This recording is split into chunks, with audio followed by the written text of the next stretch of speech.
Mag-warm up na tayo at papasok na naman. Buhay alipin. Buhay alipin ng salapi. Check lang tayo ng mukha. Mukha pa bang tao? At papasok na tayo. See you. Bye.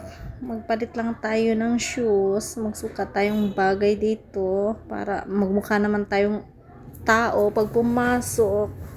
Hindi tayo mapagkamalang alipin masyado ng salapi. Huwag tayong magpahalata. Huwag tayong magpahalata na alipin tayo ng salapi. Kunwari lang. Araw na ito, hindi tayo alipin ng tissue. Alipin tayo ng ibang trabaho ngayon. So, ibang task ko ngayon, hindi pagti-tissue.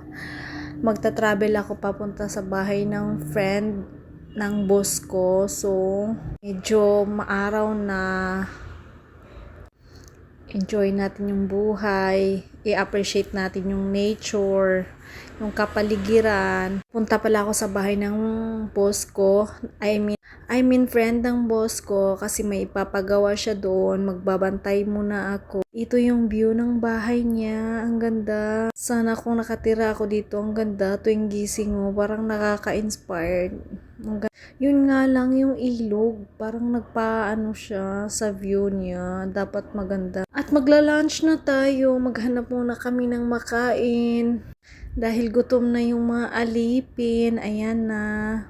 Maghanap lang kami, magantay lang kami, makipila rin. Dahil tapos na yung lunch, ayan, mag-ready na tayo ng papa-deliver. Andito na tayo sa office. Hahatak na naman yung mga boys.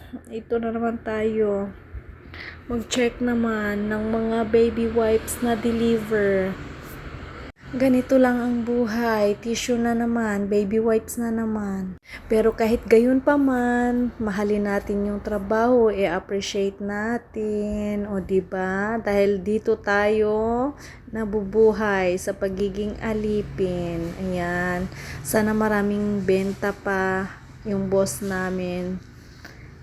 Nang sa gayon, yung mga alipin may pansahod, may pera, tuloy ang buhay. Patapos na at pauwi na. Bye-bye. See you. Thank you everyone.